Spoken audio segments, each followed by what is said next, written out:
नमस्कार, आप देख रहे हैं जावेद अख्तर के साथ कहीं अनकहीं। आज हम बात करेंगे कहीं अनकहीं में कुछ ऐसे मुद्दे पर जो देश के बहुत ही अहम तरीन और संवेदनशील मुद्दे हैं, यानी मवेशियों को लेकर।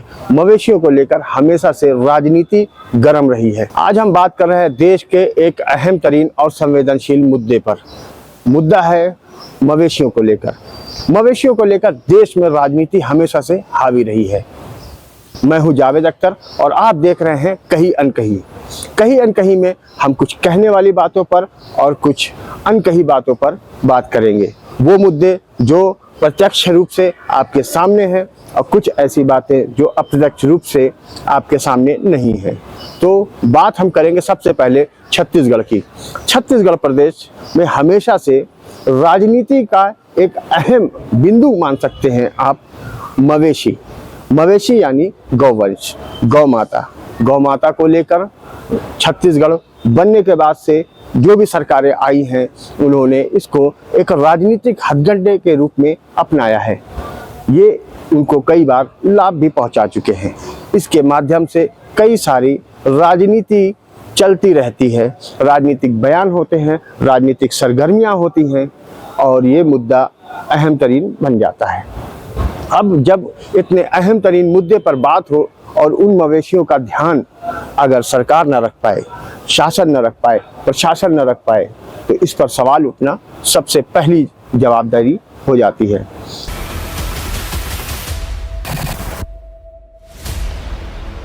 हम बात करते हैं छत्तीसगढ़ में जब सरकार शुरू हुई, सरकार ने इसके लिए कई सारी गौशालाएं बनाई। अगर हम प्रदेश में बात करें तो प्रदेश में गौ सेवा आयोग का गठन किया गया। गौ सेवा आयोग का गठन करने के बाद इनके द्वारा लगभग प्रदेश में 115 गौशालाएं पंजीकृत रूप से संचालित हो रही हैं।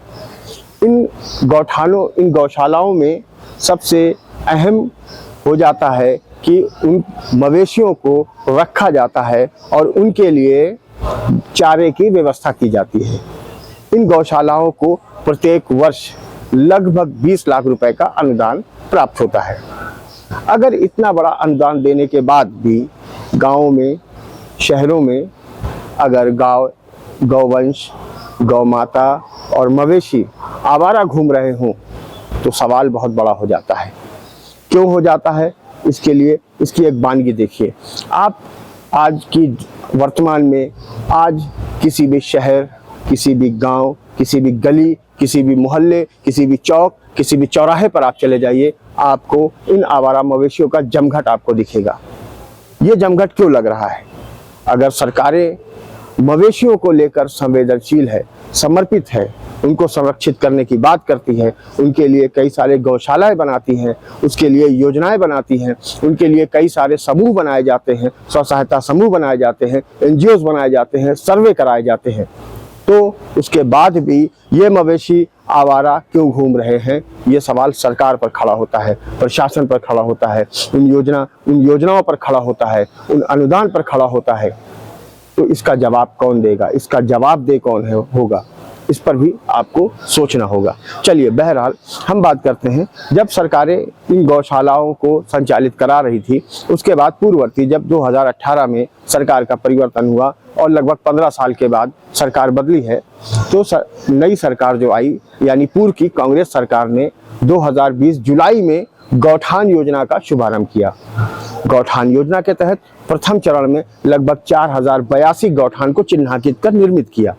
इन गौठानों के लिए काफ़ी बड़ा फंड, काफ़ी बड़ा अनुदान आवंटित किया गया, जिसके तहत इनके लिए ज़मीनें सरकार ने चिन्हांकित करके इनको बनाने के लिए दिया। इसके लिए स्व सहायता समूह का भी दिया, स्व सहायता समूह भी बनाया और कई सारे NGOs को भी इसमें शामिल किया गया। इसके बाद आप दूसरे चरण में देखेंगे तो लगभग 5000 गौठान बनाए गए, यानी कुल मिला के 9671 गौठान का निर्माण किया गया। अब इसके बाद आप देखेंगे तो 4.5 वर्षों में लगभग 1134 करोड़ रुपए का आवंटन इनको अनुदान के रूप में दिया गया।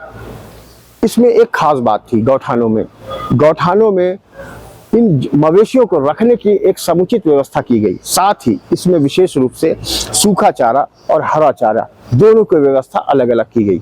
इससे कुछ हद तक कई जगहों पे इसके सकारात्मक और अच्छे परिणाम भी नतीजे निकले, लेकिन वैसे नतीजे नहीं निकले जैसे सरकार ने अनुमानित लगाए थे। इसीलिए पूर्ववर्ती सरकार पर कई सारे आरोप भी लगे इस गौठान को लेकर। इस गौठान को लेकर आरोपों और प्रत्यारोपों का काफ़ी एक लंबा दौर चलता रहा, जिसमें सरकार अपना पक्ष रखती रही और विपक्ष अपने आरोप लगाते रहे। बहरहाल इन सब मुद्दों को छोड़ के अगर आप देखें तो गौठानों से कुछ गायों का, कुछ जानवरों का, कुछ मवेशियों का भला भी हुआ था।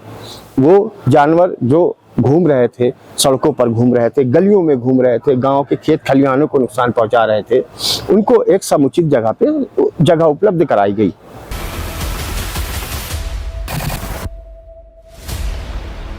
पर जो सवाल उठते रहे उसी का खामियाजा ये हुआ कि सरकार जब बदली तो सरकार ने गौठान के तहत दी जाने वाली राशि को बंद कर दी। अब उस गौठानों को बंद होने से सबसे बड़ी अव्यवस्था ये हुई कि जो मवेशियों को एक जगह उपलब्ध हो रही थी वो जगह उपलब्ध होना बंद हो गई। हालांकि उस समय भी मवेशी, आवारा मवेशी सड़कों पर निकल रहे थे, लेकिन इस संख्या में नहीं थे जैसा आज के हालात में है। अगर आज के हालात में आप देखें तो आप किसी भी गली मोहल्ले, छोटे से छोटे चौराहे पर चले जाइए, आपको जमघट मिलेगा और इसी का खामियाजा आम लोगों को भुगतना पड़ रहा है। आज इसका एक खामियाजा का अगर आंकड़ा आप निकालें जो सरकार की तरफ से दिया गया है, तो सरकार द्वारा बताया जाता है कि प्रति वर्ष प्रत्येक जिले में इन आवारा मवेशियों की दुर्घटनाओं में लगभग 15 मौतें हो जाती हैं और 50 से 100 लोग लगभग घायल हो रहे हैं प्रति वर्ष। अगर इन आंकड़ों को आप 33 जिलों से आप कैलकुलेट कर ले या गुणा कर ले तो आपको एक मौत का आंकड़ा 495 लगभग मिलता है। यानी 495 लोग सिर्फ आवारा मवेशियों की दुर्घटनाओं में मृत्यु को प्राप्त कर रहे हैं। तो ये मृत्यु क्यों हो रही है? अब घायलों की बात करें तो लगभग 1600 से 1800 लोग घायल हो रहे हैं। इन घायलों का उपचार हो रहा है, इन घायलों में काफ़ी सारे पैसे खर्च हो रहे हैं, आम लोग इससे नुकसान पहुंच रहा है आम लोगों को। तो इस बात पे सरकार को ध्यान देना चाहिए कि ऐसा क्यों हो रहा है कि सरकार द्वारा तमाम प्रयास किए जा रहे हैं, तमाम तरह की योजनाएं चलाई जा रही हैं, उसके बाद भी आवारा मवेशी सड़कों पर क्यों है। अब बात करेंगे कि इस पर एक बहुत बड़ी एक खबर है कि हाई कोर्ट बिलासपुर में इन आवारा मवेशियों के सड़कों पर जमघट लगाने को लेकर कई जनहित याचिकाएं दायर हुई, जिसके बाद हाई कोर्ट ने शासन, नगर निगम, नगर पालिका, निगम आयुक्त और नगर पंचायत को निर्देश दिए हैं कि आप इन आवारा मवेशियों के लिए समुचित कोई व्यवस्था करिए ताकि ये सड़कों पर दिखाई न दे। क्यों? क्योंकि सड़कों पर लगातार इनसे दुर्घटनाएं हो रही हैं और इससे बच्चे भी मर रहे हैं, बूढ़े भी मर रहे हैं, महिलाएं भी मर रही हैं, युवा भी मृत्यु का शिकार हो रहा है। तो इस बात पर हाई कोर्ट ने संज्ञान लिया और गंभीरता से इनको डांट फटकार भी लगाई, जिसके डांट फटकार के लगाने के कुछ दिनों तक ये गर्मी, ये मिजाज में रहा कि विभाग, शासन, प्रशासन काफ़ी एक्टिव रूप से इन आवारा मवेशियों को कहीं ना कहीं व्यवस्थित करता रहा। लेकिन कुछ ही दिनों में ये अव्यवस्था पुनः से निर्मित हो गई। अब हाल ही में आपने सुना होगा, अखबारों में भी पढ़ा होगा, अखबारों की सुर्खियां भी बनी कि मुख्य सचिव ने नगर निगम आयुक्त और नगर पंचायत को सख्त रूप से निर्देशित किया कि आप लगातार प्रतिदिन आप मॉनिटरिंग करेंगे, सुबह भी मॉनिटरिंग करेंगे और शाम को 2 घंटे मॉनिटरिंग करेंगे, ताकि आवारा मवेशियों का जमघट सड़कों पर, चौक चौराहों पर और गली मोहल्लों में ना लगने पाए, ताकि इन होने वाली मौतों को घटाया जा सके। उनके दिशा निर्देश के बाद काफ़ी शासन प्रशासन एक्टिव हुआ। लगभग 15 दिनों तक कुछ एक नगर निगम आयुक्त और सीएमओ और कुछ संस्थाएं मिलकर इसके तहत काफ़ी सारे काम किए और आवारा मवेशियों को कहीं ना कहीं अब व्यवस्थित करती रही। लेकिन इसका असर भी लगभग 15 दिनों तक रहा। 15 दिनों के बाद सब कुछ ठंडे बस्ते में चला गया।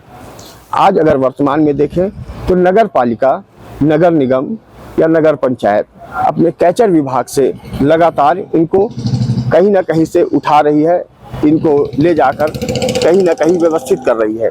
लेकिन कांजी हाउस की संख्या इतनी ज़्यादा नहीं है कि इन सभी मवेशियों को व्यवस्थित जगह पर समुचित व्यवस्थित किया जा सके।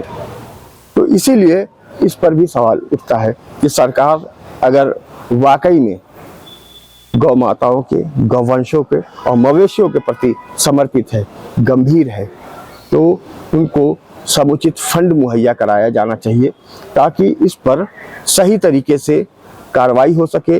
उनके लिए मवेशियों के लिए, गौवंशों के लिए एक समुचित व्यवस्था हो सके। गौठान हो, गौशाला हो, कांजी हाउस हो या अन्य कोई भी स्थल उनके लिए चयनित किया जाए और उनको बाड़ा बनाकर उनको व्यवस्थित किया जाए ताकि ये सड़कों से गायब हो सके, सड़कों से हटाए जा सके।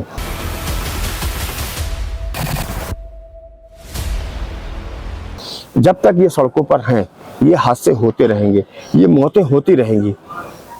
तो अब इस पर भी अगर हम बात करें कुछ ऐसे लोगों की, कुछ ऐसी बातों की कि गौशाला के लोगों का कहना है कि हमको कई बार फंड समय पर नहीं प्राप्त होता है, जिससे समस्या ये होती है कि उनके ऊपर लगातार उधारी का दबाव बढ़ जाता है। वो 1 महीने, 2 महीने, 3 महीने तक तो व्यवस्था को संचालन कर पाते हैं, लेकिन 3 महीने के बाद उनकी भी हिम्मत टूट जाती है। ऐसे में सवाल उठता है कि उनको अनुदान समय पर क्यों नहीं मिल रहा है। अगर उनको समय पर अनुदान दिया जाएगा तो ही वो इन व्यवस्था को सुचारू रूप से संचालित कर सकेंगे। तो सरकार को इस ओर भी देखना चाहिए। कई गौठान ऐसे हैं जिनको शहर से लगे हुए क्षेत्रों में हैं, जिसको पुनः से निर्मित करना चाहिए। उन गौठानों की व्यवस्था की जानी चाहिए ताकि वहाँ पर जो भी शहर से या गांव से, जहाँ से भी जो आवारा पशु हैं, उनको उठाएं और उनको वहाँ ले जाके व्यवस्थित कर सके। अगर सरकार इतना भी नहीं कर सकती है तो सरकार फिर कैसी सरकार है? सरकार को फिर जवाबदेह होना पड़ेगा।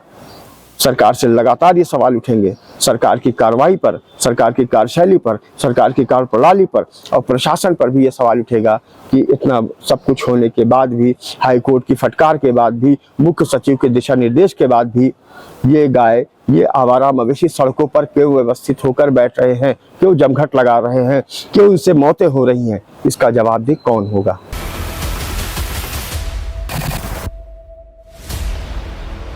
हमारे साथ बने रहिए, आगे भी हम बात करेंगे कुछ ऐसे ही गंभीर मुद्दों पर। धन्यवाद।